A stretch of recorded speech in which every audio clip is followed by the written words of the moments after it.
విద్యార్థులందరికీ నమస్కారం. ఈ రోజు మనం 6వ తరగతి తెలుగు 5వ పాఠం మన మహనీయులు లో భాగంగా ఉన్న అమరజీవి పొట్టి శ్రీరాములు పాఠం గురించి తెలుసుకుందాం. 5 మన మహనీయులు ఉపవాచకం రచయితల బృందం తెలుగు ప్రజల హితం కోసం తపించి నిరంతరం శ్రమించిన ఎందరో మహానుభావులు అందరికీ వందనములు. ప్రాణత్యాగానికి వెనుదీయక తెలుగు జాతి ఆత్మాభిమానాన్ని నిలబెట్టినవారు, తమ ప్రతిభా పాటవాలతో భారత జాతీయ కీర్తిపతాకం ఎగురవేసినవారు, జాతీయ సమైక్యతకై ప్రతినపూని తమ పాండిత్యంతో తెలుగు భాషను, సంస్కృతిని గుబాళింపజేసినవారు, ఇలా ఎందరో మహనీయులు మన తెలుగు జాతి ఆణిముత్యాలుగా ఉన్నారు. ఆ మహనీయుల జీవితం భావితరాలకు స్ఫూర్తిదాయకం. వారి త్యాగం అమూల్యం. వారి కృషి జాతికి పథనిర్దేశం. వారి ప్రతిభ జాతి గౌరవ పరిమళం. వారిని స్మరించుకోవడం మన బాధ్యత. అమరజీవి పొట్టి శ్రీరాములు 1952 డిసెంబరు 16 మంగళవారం. తూర్పున సూర్యుడు ఉదయించేసరికి ఆకాశవాణి వార్త అసనిపాతంలా నలుదిశలా ధ్వనించింది. ఆ వార్తకు తెలుగు నేల ద్రవించింది. తెలుగు ప్రజలు గుండె కోతను తట్టుకోలేక విలవిలలాడిపోయారు. గత రాత్రి గం 11.30 నీళ్లకు పొట్టి శ్రీరాములు ప్రాణవాయువులు అనంతాకాశంలో కలిసిపోయాయి అన్నది ఆ వార్త. ఎవరా పొట్టి శ్రీరాములు? ఎందుకు ఆంధ్రుల ఆర్తనాదాలు? పొట్టి శ్రీరాములు పూర్వీకులు ఒకప్పటి నెల్లూరు జిల్లా కనిగిరి, ప్రస్తుతం ప్రకాశం జిల్లా ప్రాంతీయులు. వ్యాపారరీత్యా మద్రాసు, చెన్నై లో స్థిరపడ్డారు. శ్రీరాములుగారు గురవయ్య, మహాలక్ష్మమ్మ దంపతులకు మద్రాసులో మార్చి 16, 1901న జన్మించారు. మద్రాసు, బొంబాయి నగరాలలో విద్యాభ్యాసం చేశారు. తన మేనమామ కుమార్తె సీతమ్మను వివాహం చేసుకున్నారు. బొంబాయిలో అసిస్టెంటు ప్లంబర్గా ఉద్యోగంలో చేరి అక్కడే నివాసం ఉన్నారు. విశ్రాంతి వేళల్లో అక్కడ పనిచేస్తున్న కార్మికుల యోగక్షేమాలు విచారించేవారు. పేదవారి కష్టాల్లో పాలు పంచుకునేవారు. ఇతరుల కోసం ఏదో ఒకటి చేయాలని తపించేవారు. గాంధీజీ బోధనలకు శ్రీరాములు ఆకర్షితుడయ్యారు. ఆ బోధనలే వీరిని భారత స్వాతంత్ర్యోద్యమం వైపు నడిపించాయి. ఆయన చేస్తున్న ఉద్యోగం వదిలి సబర్మతి ఆశ్రమంలో చేరారు. రాజ్కోట్ సత్యాగ్రహంలో పాల్గొని 6 నెలలు గాంధీతో పాటు జైలు శిక్ష అనుభవించారు. ఉద్యమంలో భాగంగా ఖాదీ ప్రచారం, మద్యపాన నిషేధ ప్రచారం, నిమ్నజాతులకు దేవాలయ ప్రవేశం వంటి సాంఘిక సేవా కార్యక్రమాలను చేపట్టారు. ఆంధ్రులు, తమిళులకు కలిపి ఒకే రాష్ట్రం ఉండటం వల్ల తెలుగువారు అనేక ఇబ్బందులు పడటం వీరు గమనించారు. ప్రత్యేక ఆంధ్రరాష్ట్రం కోసం 1911 నుండి ఎన్నో సభలు, సమావేశాలు, తీర్మానాలు జరుగుతున్నాయి. కానీ ఆంధ్రరాష్ట్రం ఏర్పడలేదు. ఆంధ్రరాష్ట్ర అవతరణకు ఒక అమూల్య త్యాగం అవసరమని దృఢంగా నిశ్చయించుకున్నారు. నెల్లూరులో ఆత్మీయులకు సూచనప్రాయంగా తన సంకల్పాన్ని చెప్పి మద్రాసు బయలుదేరారు. ఆంధ్రులకు ప్రత్యేక రాష్ట్రాన్ని ఏర్పాటు చేస్తూ ప్రకటించే వరకు నా దీక్ష ఆమరణాంతం కొనసాగిస్తాను అని ప్రకటించి అక్టోబర్ 19, 1952న ఆదివారం శ్రీరాములు ఆమరణ నిరాహార దీక్ష ప్రారంభించారు. ఆంధ్ర ప్రాంతమంతా సభలు, సమావేశాలు నిత్యం జరుగుతూనే ఉన్నాయి. ప్రత్యేక ఆంధ్రరాష్ట్ర ఉద్యమం ఊపందుకుంది. రోజులు గడిచే కొద్దీ వారి ఆరోగ్య పరిస్థితి అంతకంతకు దిగజారింది. సత్యాగ్రహి లేవలేక మాట్లాడలేని స్థితికి వచ్చారు. అయినా ఢిల్లీ ప్రభుత్వం నిమ్మకు నీరెత్తిన చందంగా కూర్చుంది. డిసెంబర్ 15, 1952 తేదీ రాత్రి 11.30 నీళ్లకు శ్రీరాములు హృదయస్పందన ఆగిపోయింది. వీరి ప్రాణత్యాగం ఒక దావానలంగా ఆంధ్ర ప్రాంతం అంతటా వ్యాపించింది. ప్రతి ఆంధ్రుడు ఒక అగ్నికీలగా మండసాగాడు. ఆంధ్ర ప్రాంతమంతటా హర్తాళ్లు, ఆందోళనలతో అట్టుడికిపోయింది. ఈ మహాజంఝామారుతం 3 రోజుల పాటు సాగింది. ఆంధ్రరాష్ట్రం ఇస్తున్నాం అని నెహ్రూ ప్రకటించే వరకు సాగింది. శ్రీరాములుగారు ఆంధ్రుల చిరకాల స్వప్నం కోసం తన ప్రాణాన్ని తృణప్రాయంగా వదిలేసిన చిరస్మరణీయుడు. అక్టోబర్ 1, 1953న కర్నూలు రాజధానిగా ఆంధ్రరాష్ట్రం ఏర్పాటైంది. శ్రీరాములుగారు మన ఆంధ్రులకు అమరజీవి అయ్యారు.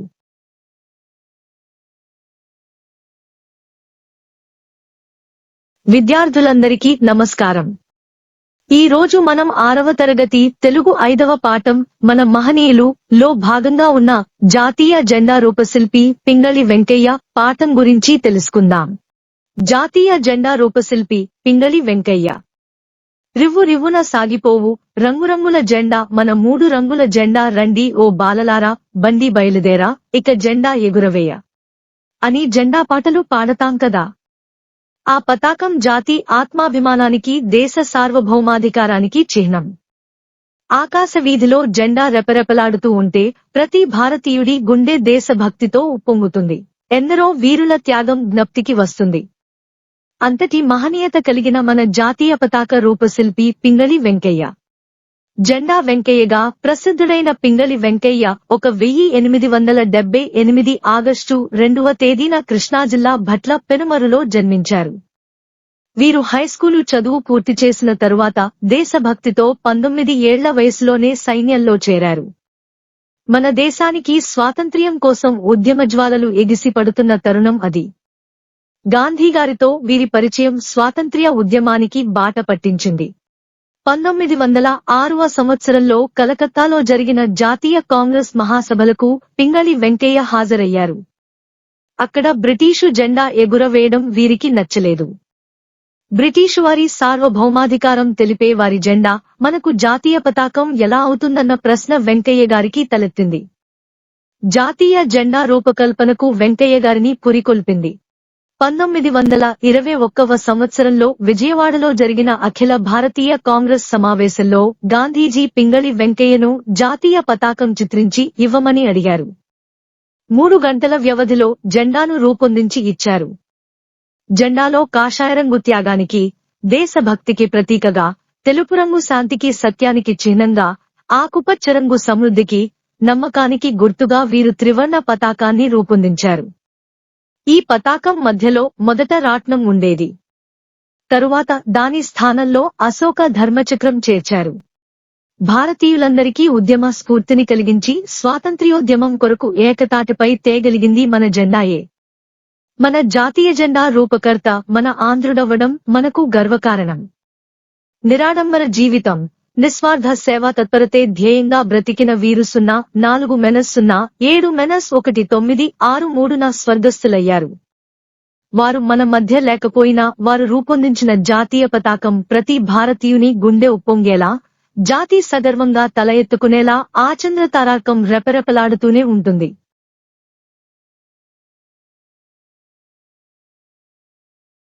విద్యార్థులందరికీ నమస్కారం. ఈ రోజు మనం 6వ తరగతి తెలుగు 5వ పాఠం మన మహనీయులు లో భాగంగా ఉన్న పైడిమర్రి వెంకట సుబ్బారావు పాఠం గురించి తెలుసుకుందాం. జాతీయ ప్రతిజ్ఞ నిర్మాత పైడిమర్రి వెంకట సుబ్బారావు బడిపిల్లలంతా బడి ఆవరణల్లో ఉదయం జరిగే ప్రార్థనా సమావేశంలో భారతదేశం నా మాతృభూమి అంటూ చేసే ప్రతిజ్ఞ అచంచలమైన దేశభక్తిని, అంతులేని జాతీయతా భావచైతన్యాన్ని, ఎనలేని సోదరభావాన్ని కలుగజేస్తుంది. అందుకే ఈ ప్రతిజ్ఞ దేశవ్యాప్తంగా ఉన్న అన్ని భారతీయ భాషల పాఠ్యపుస్తకాలలో ముద్రించబడింది. ఈ ప్రతిజ్ఞ రాసిన మహనీయుడు పైడిమర్రి వెంకట సుబ్బారావు మరొక తెలుగు జాతి ఆణిముత్యం. 1962లో భారత్ చైనా యుద్ధం ముగిసిన తరువాత మన దేశ విద్యార్థులలో ప్రాథమిక దశ నుండే దేశభక్తి కలిగించాలనే భావం సుబ్బారావు గారికి కలిగింది. భారతదేశం నా మాతృభూమి అనే ప్రతిజ్ఞ రాశారు. తెన్నేటి విశ్వనాథం గారితో చర్చించి ప్రభుత్వం దృష్టికి తీసుకెళ్లారు. ప్రతిజ్ఞ విలువను, అవసరాన్ని వివరించి ప్రతిని అందజేశారు. 1964లో బెంగుళూరులో ప్రముఖ న్యాయనిపుణుడు మహ్మద్ కరీం చాగ్లా అధ్యక్షతన కేంద్రీయ విద్యా సలహామండలి సమావేశంలో జాతీయ ప్రతిజ్ఞగా దీన్ని స్వీకరించారు. ఆ ప్రతిజ్ఞ జనవరి 1965-26 నుంచి భారతదేశమంతటా అన్ని భాషల పాఠ్యపుస్తకాలలో చేర్పించారు. పైడిమర్రి వెంకట సుబ్బారావు నల్గొండ జిల్లాలో అన్నపర్తి గ్రామంలో జూన్ 1916 10వ తేదీన వెంకటరామయ్య, రాంబాయమ్మలకు జన్మించారు. బాల్యంలోనే తన తల్లి రామాయణ, మహాభారతాలు చెప్పేది. బాల్యంలోనే దేశభక్తి బీజాలు పడ్డాయి. 1962లో విశాఖపట్టణంలో ట్రెజరీ అధికారిగా పనిచేశారు. పుస్తక సేకరణ, పఠనం, కవితా వ్యాసంగం, వేద అధ్యయనం చేసేవారు.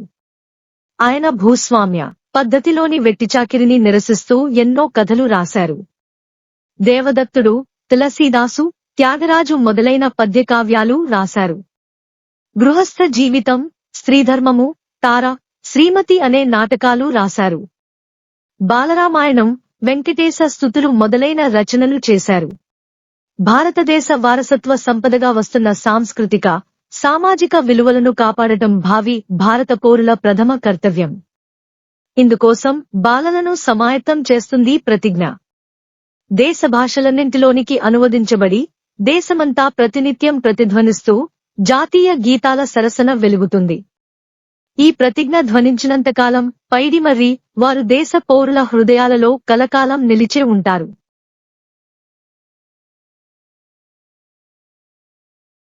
విద్యార్థులందరికీ నమస్కారం. ఈ రోజు మనం 6వ తరగతి తెలుగు 5వ పాఠం మన మహనీయులు లో భాగంగా ఉన్న శంకరంబాడి సుందరాచారి పాఠం గురించి తెలుసుకుందాం. సుందరకవి శంకరంబాడి సుందరాచారి బెనారస్ విశ్వవిద్యాలయంలో సాయంత్రం 4 గంటలకు తెలుగు విద్యార్థులందరూ సమావేశమై వస్తానన్న అతిథి కోసం ఎదురుచూస్తున్నారు. చెప్పిన సమయం 4 దాటిపోయింది. 4:30, 5, 5:30. మనిషి అంతులేడు. విద్యార్థులు అసహనంతో ఊగిపోతున్నారు. నిర్వాహకుల గుండెల్లో రైళ్లు పరిగెడుతున్నాయి. అందరి చూపు గేటు వైపే. 6 గంటలకు అతి సామాన్యమైన నేత బట్టలు ధరించి చేతిలో సంచితో నడుచుకుంటూ వేదిక వైపు వచ్చాడాయన. ఊపిరి పీల్చుకున్నారు నిర్వాహకులు. ఇంతలో బరంపురానికి చెందిన కుర్రాడు కాస్త గడుసుగా, ఇప్పుడొచ్చాడయ్యా, ఇప్పుడు మొదలు పెడితే ఎప్పటికి వదులుతాడో అన్నాడు. ఆయన వినలేదనుకున్నారందరూ. ఒరేయ్ అబ్బాయ్, నువ్వులే అన్నాడు ఆ కుర్రాడిని వేలు చూపిస్తూ. ఇప్పుడు మొదలు పెడితే ఎప్పటికి వదులుతాడో అన్నది నువ్వే కదా. నేను మాట్లాడటం ప్రారంభించి ఆపేలోపు నీ అంతట నువ్వే లేచి వెళ్ళగలిగితే వెళ్ళిపో. సవాల్ అన్నాడాయన. ఆలస్యంగా వచ్చి అగ్నిలో ఆజ్యం పోసినట్లు ఈ సవాలేమిటో అర్థంగాక తలలు పట్టుకున్నారు నిర్వాహకులు. మీరంతా తెలుగువాళ్లు కదా, మీకసలు తెలుగు సరిగ్గా మాట్లాడటం వచ్చా? తెలుగు ఎలా ఉంటుందో చూపిస్తా చూడండి అంటూ చిత్రంగా అక్కడి వాతావరణాన్ని పూర్తిగా మార్చేస్తూ ప్రసంగం ప్రారంభించారు. తెలుగు గ్రామీణ జీవనంలో తెల్లవారుజామున కోడి కూసింది మొదలు జీవితాలు ఎలా ప్రారంభమవుతాయి అనే వాటిని గురించి వివరించారు.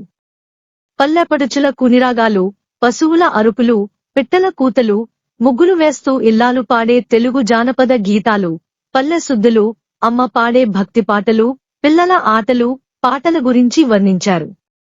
గంగిరెద్దుల చప్పుళ్లు, హరిదాసు నృత్యాలు, రచ్చబండ వద్ద పెద్దల ఊతపదాలు ఒకటేమిటి? యావత్ తెలుగు ప్రజల సజీవ భాషా భాగవతమంతా ఆట, పాట మాటల రూపంలో గంటన్నరపాటు ప్రవాహంలా ఆడుతూ పాడుతూ కళ్లకు కట్టినట్టు చూపించారు. మంత్రముగ్ధులై అంతా నిశ్శబ్దంగా కూర్చుండిపోయారు. ఏమోయ్ కుర్రోడా, గంటన్నర అయ్యింది, లేచి వెళ్లలేదే? పో అన్నారాయన. నన్ను వదిలేయండి స్వామి అన్నాడు ఆ కుర్రాడు. ఇక ఆపేస్తున్నా అన్నారాయన. లేదు లేదు, ఇంకా మాట్లాడండి అందరూ కేకలు. మరొక అరగంట అదే ప్రవాహం. బెనారస్ విశ్వవిద్యాలయంలో తెలుగు విద్యార్థులకు ఉపన్యాసంగా మా తెలుగు తల్లికి మల్లెపూదండ, మా కన్న తల్లికి మంగళారతులు అంటూ తెలుగు రాష్ట్ర గేయంగా తెలుగు భాషను, సంస్కృతిని తెలుగు ప్రజలందరి నాలుకలపై నర్తింపచేసిన ఘనాపాటి ఎవరో కాదు, సుందరకవి శంకరంబాడి సుందరాచారి. సుందరాచారి చిత్తూరు జిల్లా తిరుపతిలో 1914 ఆగస్టు 10న జన్మించారు. తిరుపతి దేవస్థానం పాఠశాలలో, మదనపల్లి బీసెంట్ థియోసాఫికల్ సొసైటీలో విద్యాభ్యాసం చేశారు. ఉపాధ్యాయునిగా, ఆంధ్రపత్రికకు సంపాదకుడిగా, పాఠశాలల పర్యవేక్షకునిగా పనిచేశారు. సుందర రామాయణం, సుందర భాగవతం, బలిదానం, అపవాదు, పేదకవి, నాస్వామి, నేటి కవిత్వం, కావేటి నగరరాజ నీరాజనం, శ్రీనివాస శతకం, బుద్ధగీత వంటి ఎన్నో రచనలు చేశారు. సినిమా పాటలు రాశారు. తెలుగు భాష, సంస్కృతులపై అమితమైన అభిమానంతో జీవించినంతకాలం వాటి పరిమళాలను తన కలంతో వెదజల్లిన సుందరాచారి 1977 ఏప్రిల్ 8న తిరుపతిలో కన్నుమూశారు. 2004లో ఆంధ్రప్రదేశ్ ప్రభుత్వం తిరుపతిలో ఆయన కాంస్య విగ్రహాన్ని నెలకొల్పింది. తిరుమల తిరుపతి దేవస్థానం ఆయన జ్ఞాపకార్థం ఆ విగ్రహం దగ్గర మైకు ద్వారా మా తెలుగు తల్లికి మల్లెపూదండ గేయం నిరంతరం ధ్వనించే ఏర్పాటు చేసింది. తెలుగు జాతి ఉన్నంతవరకు శంకరంబాడి సుందరాచారి తెలుగు ప్రజల గుండెల్లో నిలిచే ఉంటారు. జాతిని జాగృతి చేసిన మహనీయుల సేవాతత్పరత, నిస్వార్థ ప్రవృత్తి, జాతి జనులకు వెలుగుబాట పరిచిన వ్యక్తుల చరిత్రలో భావి భారత పౌరులుగా తెలుసుకుని ఆచరించడానికి ప్రయత్నించాలి. సమాజాన్ని ఉన్నతంగా తీర్చిదిద్దుకోవడం మన కర్తవ్యం. ఈ వీడియో చూసినందుకు ధన్యవాదాలు.